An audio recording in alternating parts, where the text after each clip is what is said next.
संजय चक्रवर्ती भी हमारे साथ जुड़े हुए हैं। संजय जी, मामला कहाँ जाता हुआ दिख रहा है? संजीव जी ये कह रहे हैं, संजीव जी एक सेकंड, संजीव जी ये कह रहे हैं कि ये तो पहले से डिसाइडेड था।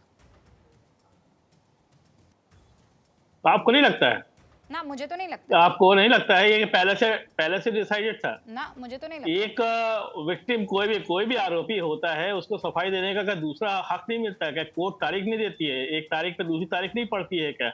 एक बार बॉयकॉट कर लिया तो क्या दोबारा नहीं बुलाना चाहिए था? उनकी पूरी बात सुननी नहीं चाहिए थे? ये तो पहले से डिसाइड था। ये एथिक्स कमेटी को ये मामला भेज करके सिर्फ और सिर्फ खाना पूर्ति किया। इतनी तेजी से कार्रवाई, मतलब 2 नवंबर को पेशी होती है, 10 नवंबर को फैसला आ जाता है, अगले की दोबारा सुनवाई नहीं थी। यहाँ तक अजमल कसाव से बड़ा तो ये आतंकवाद तो नहीं था।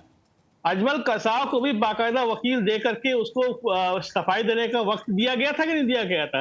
आप लोगों तो सूली पे चढ़ा दिया। अरे ये तो पहले से प्लान था ये किस तरीके से महुआ मोइत्रा को, क्योंकि अडानी के खिलाफ मामला नहीं बन सकता, अडानी के खिलाफ कोई बोल नहीं सकता। सीधा बोल रहे हैं चक्रवर्ती साहब कि यहाँ अजमल कसाब को भी टाइम दे दिया गया था और यहाँ तो सीधा महुआ जी को सूली पर चढ़ा दिया गया है। उफ। Can I? जी जी अभी जी। देखिए, सबसे पहली बात तो ये है कि मैं इसमें 2 चीजें हैं हमको जाननी चाहिए। पहला है लीगल प्रोसीजर और दूसरा है इंटरनल डिसिप्लिनरी प्रोसीजर। देखिए, जब स्कूल में से कोई बच्चे को रस्टिकेट किया जाता है, वो सीधे सुप्रीम कोर्ट से नहीं होता है, वो इंटरनल प्रोसीजर से होता है। उसके बाद अगर मम्मी पापा को कोई इतराज होता है, वो कोर्ट में जाते हैं। यहां भी यही होता है, ये इंटरनल प्रोसीजर होता है। जब आपने इंटरनल प्रोसीजर का उल्लंघन किया है, आपको उधर से निकाला जाता है, एक्सपेल किया जाता है, और फिर आपको अगर कोई एतराज है, आप कोर्ट में जाइए। कोई आपको संजय चक्रवर्ती ये पूछ रहे हैं कि पहली बार बुलाया आपने, अजीब अजीब सवाल पूछे, वो गुस्सा होकर चले गए। दूसरी बार बुला देते ना, 2-4 सुनवाई करते, उसके बाद फैसला देते।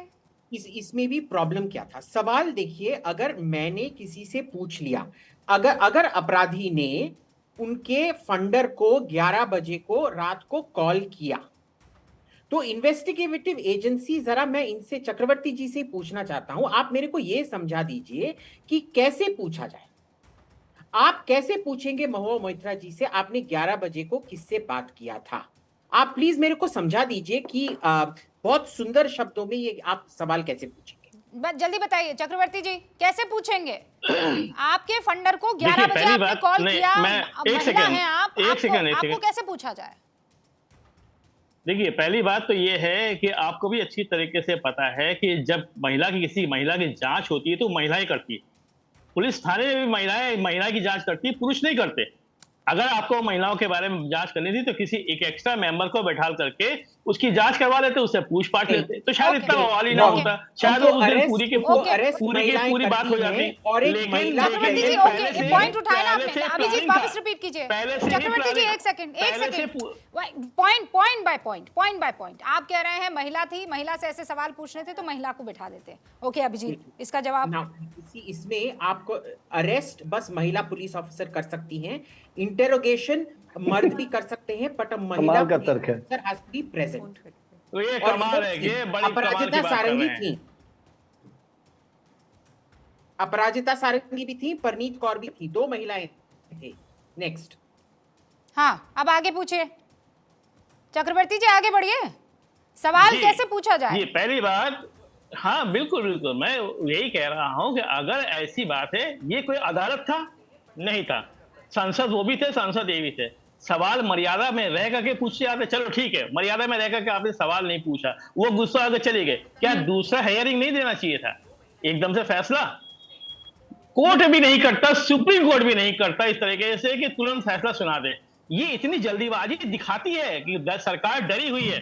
सरकार को डर है किसी तरीके से शीतकालीन अधिवेशन में महुआ मोइत्रा जो और भी कुछ अदालत के खिलाफ बोलने वाली थी, उसको वहां पे बैठा ना जाए, जैसे संजय सिंह के साथ हुआ। संजय सिंह का आज की हो गया है ये किसी तरीके से ना कोई एफआईआर ना कुछ, सीधे के सीधे आप जेल में भेज दीजिए। आप छूट नहीं सकते। ओके, तो महुआ मोइत्रा चक्रवर्ती के जी, साथ भी यही होने आपके वाला है, मुताबिक ये confirm है। महुआ मोइत्रा इतना खतरनाक खुलासा करने वाली थी शीतकालीन सत्र में कि सरकार डर गई और उन्होंने मैं क्या कुछ की किया, बात ही उन्होंने नहीं, मैं हीरा पहली बात ये क्या आप नहीं सुनिए ना, सुनिए आप तो बताइए क्या उनको चक्रवर्ती मौका जी, मिलना मैं तो चाहिए था या नहीं? चक्रवर्ती हाँ जी, या नहीं? मैं आपके मैं मन पूछ में जो रहा- विचार मैं है उनको मौका उनको अभिजीत अय्यर मित्रा और हमारी जो बीजेपी की यहाँ पर प्रवक्ता हैं उनके सामने रखने की कोशिश कर रही हूँ, है ना। अब रुक जाइए भाई, विचार क्या कहता है कि महुआ मोइत्रा से सरकार इतनी डर गई कि वो अडानी का फिर से नाम लेगी तो भूकंप आ जाएगा, टेक्टोनिक प्लेट्स हिल जाएंगी और ऐसा भूकंप आएगा कि 303 से ये जो है 000 पर पहुंच जाएंगे। और इसीलिए इन्होंने एक हीरा नंदानी नामक एक शख्स को अचानक प्रकट करवाया, क्योंकि राम मंदिर बना रहे हैं तो राम जी इनसे इतना इंप्रेस हो गए तो हीरा नंदानी को उन्होंने प्रकट करवाया। और इतना इंप्रेस राम जी थे कि उन्होंने वरदान दिया कि महुआ मोइत्रा के दिमाग में कुछ ऐसा आ जाए कि वो उनको अपना लॉगिन आईडी और अपना पासवर्ड दे दे, वो उनकी बुद्धि भ्रष्ट कर दे राम जी। और उसके बाद महुआ मोइत्रा उनके इशारों पर सवाल पूछने लगे और एक दिन ऐसा आया कि महुआ मोइत्रा डर जाए। ये सब इसलिए हुआ। अभिजीत अय्यर मित्रा, आप लोग तंत्र मंत्र की विद्या का इस्तेमाल करके महुआ मोइत्रा से डर से बचने की कोशिश कर रहे थे, अगर चक्रवर्ती साहब की मानूं तो। देखिए रूबिका जी, मैं तो नास्तिक हूँ, तो मेरे पे तो ये तंत्र मंत्र का तो इल्जाम नहीं लगा सकता है कोई। मैक्सिमम मैं तंत्र मंत्र ऐसे हैलोवीन के पार्टी पे करता था जब मैं बच्चा था, आजकल तो मैं कुछ नहीं करता हूँ। तो इसकी बात छोड़ दीजिए, इन्होंने जो पूछा है इसको एड्रेस करते हैं। देखिए, सेकंड हियरिंग थर्ड हियरिंग तब होता है जब आपने पहले हियरिंग का टाइम या तो ओवरशूट कर दिया है या तो डिफेंस नहीं किया है। अगर आपने जानबूझ के उसको इंटरप्ट किया है, आप चिल्लाए जा रही हैं, डिसरप्टिव बिहेवियर करके गाली गलौज दे रही हैं, तो सेकंड थर्ड हियरिंग में आपको बार बार टाइम नहीं दिया जाएगा। इनको पूरा प्री लंच के पहले जो सेशन था उसमें 2.5 घंटे का टाइम दिया गया इनको अपनी बात अपना डिफेंस करने के लिए, और उस टाइम किसी ने भी उनको इंटरप्ट नहीं किया था। उसके बाद इन्होंने सेशन को आधा घंटा भी चलने नहीं दिया, चीखरी चिल्ला रही थी।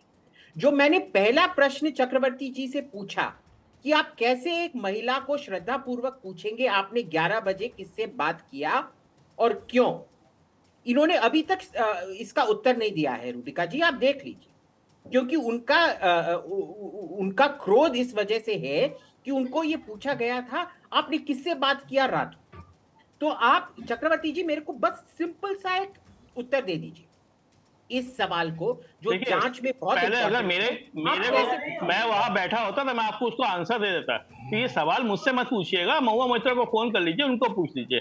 ये सवाल मुझसे मत पूछिए। ये मेरा सवाल नहीं, मेरे साथ कोई ऐसा डिस्कशन, मेरे साथ ऐसा कोई डिस्कशन नहीं हुआ था। ये सवाल पूछेंगे नहीं, अरे भाई, सवाल का जवाब नहीं मांग रहे हैं चक्रवर्ती जी, वो सवाल का तरीका जानना चाह रहे हैं। पहली बात, मैं आपको ये सवाल अगर पूछना है जिस पर आप लोग बार-बार कि हाँ बोलिए, कोर्ट की अवमानना होने पे सजा नहीं दी जाती।